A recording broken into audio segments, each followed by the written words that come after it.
Habang lumalago ang pag-unawa mo sa mga ebanghelyo, Lucas, Marcos at Mateo, tandaang ang huli ay mauuna. Si Lucas ay bago, si Marcos ay nasa gitna, at si Mateo ay pagkatapos ng kabihasnan. Hindi ito 7 taon kundi 14, gaya ng sabi ni Pablo sa 2 Corinto 23.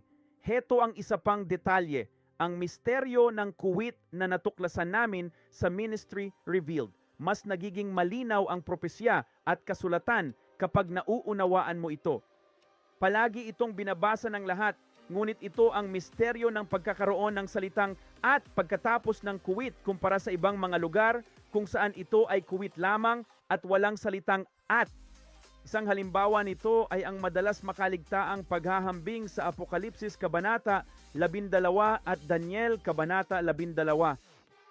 Sa Apokalipsis chapter 12 at Daniel chapter 12, nasa gitna ka na ng mga trumpeta, nasa 10 taon at kalahati ka na ng 14 na taon ng kapighatian. Sa pahayag 12:14, binigyan ang babae ng 2 pakpak ng malaking agila para lumipad sa ilang sa lugar na aalagaan siya sa loob ng isang panahon, mga panahon at kalahating panahon. Ay isa dagdagan ng 2, dagdagan ng kalahating para sa kabuuang 3 at kalahating taon na nangangahulugang sila ay dadalhin sa ilang hanggang sa katapusan ng 14 na taon.